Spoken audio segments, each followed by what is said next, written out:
What up, everyone? Welcome back to Blade Bias. Got a jam-packed day for you today. We're going to talk about some housekeeping stuff for the channel, and then we're going to get into two pretty big stories this week. One bad and one good. I'm sure most people can probably guess what they are, but let's get through the important stuff first. First of all, if you're here for the giveaway, I'm sorry. We have not forgotten about it yet. We will draw it soon. Ty and I are just figuring out the best way to go about that.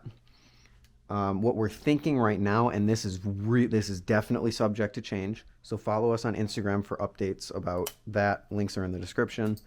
What we're thinking is doing a Blade Bias live and doing the drawing live. And then hopefully the person that won will be in chat and we can communicate with them that way. But we'll see. We're still figuring out the best way to do it so that that drawing is coming. Just give us some time. We have not forgotten about it. Other thing. Hopefully you guys enjoyed both Ty playing guitar. Don't ask me to play guitar. I'm not good enough. And also the Blade Bias podcast returning. That was extremely fun. Cameras with the podcast. I wouldn't expect cameras every episode because we realized, doing guests with cameras is going to be kind of difficult. So some of them might still be audio only. But hopefully you guys enjoyed that. Not going to say anything about the future of the podcast because the last time we did that was when it went on hiatus for like 3 months. So let's just see how it goes. Don't expect anything, but don't be surprised by anything either. And then finally, this week I think is going to be a pretty boring week for Blade Bias on me specifically, comparative to the next few weeks, because I have a lot of cool stuff coming in that I intend to make a lot of videos on. In fact, I would say I have probably 10 videos planned about all sorts of different stuff that I'm going to be getting in and want to talk about.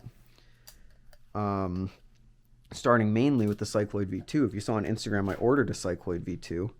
I was one of the first people to receive a Cycloid V1, so I figured the Cycloid V2, now that I'm kind of like the plastic guy, I guess, kind of has to be in the works. And Zippy has put so much cool shit into that thing.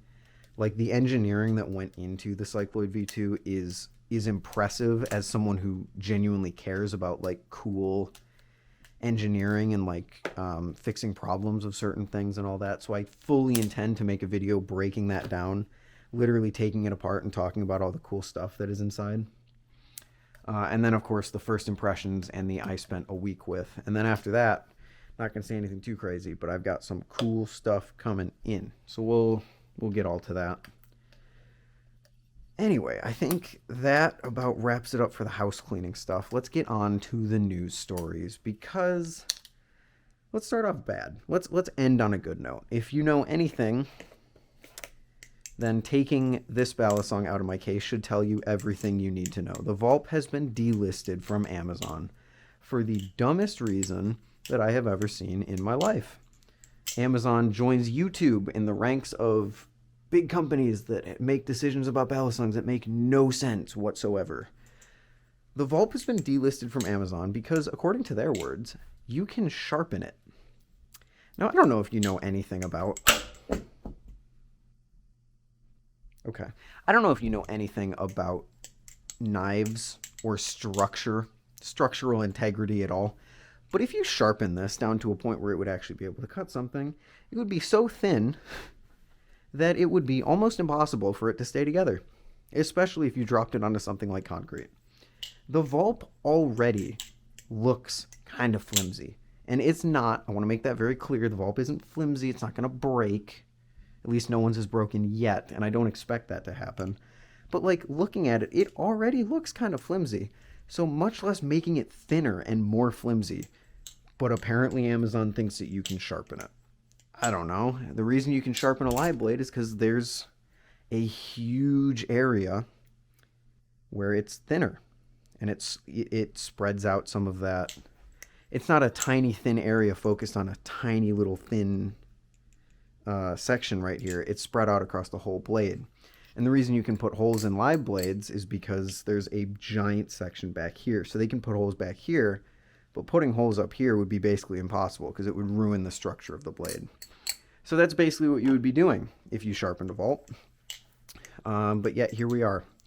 Now, the reason that this makes me so annoyed is not only because it's the Vulp and it's one of the best and most accessible ways to get into the hobby, but no other balisong trainer on Amazon has been affected in the same way that I can tell.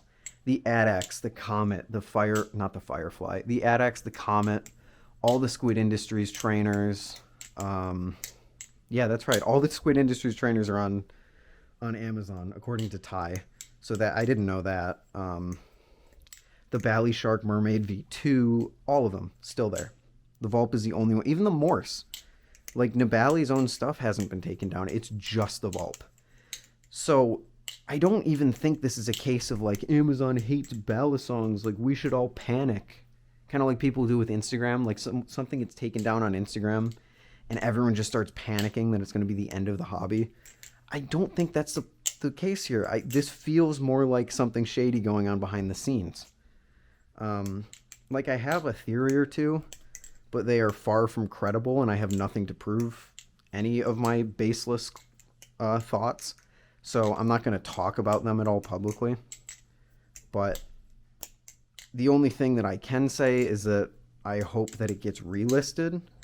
The Vulp is not gone, thankfully. You can still get it on AliExpress, Nibali's.com, and Blade HQ. And I think Blade HQ is the one that they're recommending for people who live in America who want a quick shipping time. So I think they still have stock on Blade HQ. Go check it out there if you want to buy a Vulp. But this is a huge hit to Will and Brandon financially. So if you can support them in any way, even just watching their videos, continuing to watch and support their videos, it would go a long way, and I'm sure they'd really appreciate it. So all the best to them. I hope it gets, as much as I'm a person who thinks that big companies will never care about the little guy, for some reason I have some faith that this will get resolved. I have nothing to base that claim off of, but for some reason I have some optimism that maybe it'll get solved in some way. I don't know. It just makes no sense that only the Vulp is gone and nothing else on Amazon. So that sucks. But let's end on a positive note here with Tay Flipper, because Tay has just made possibly one of the most hype announcements I've seen Tay make in terms of the amount of buzz that it generated.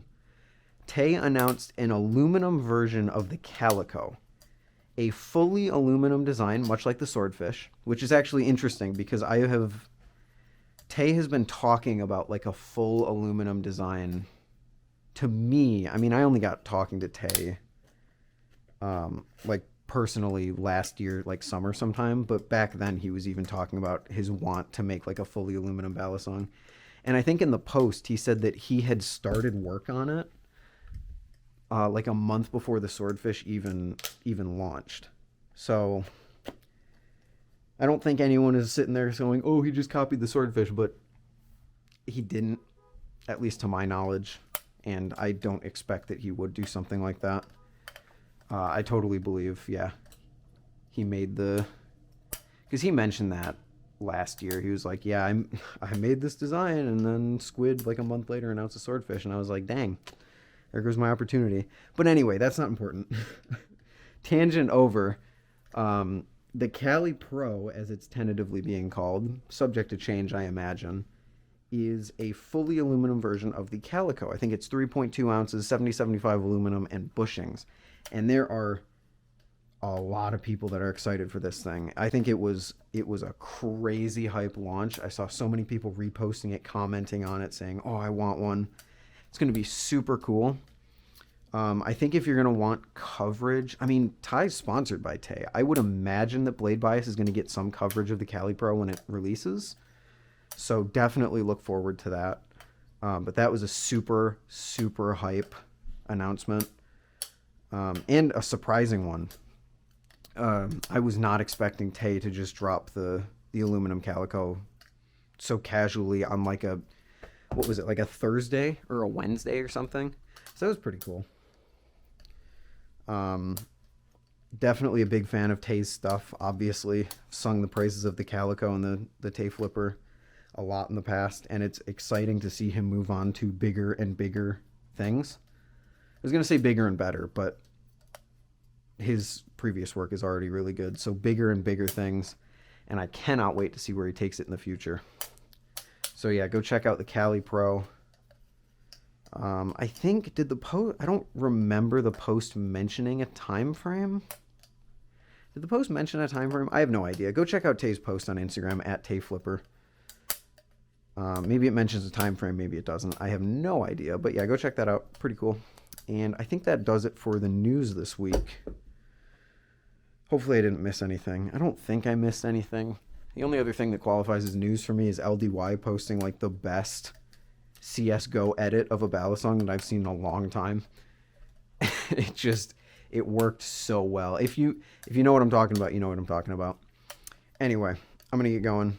I hope you have a wonderful rest of your weekend, and I'll see you in the next one. Later. I was too focused on flipping. I for some reason did that. Later.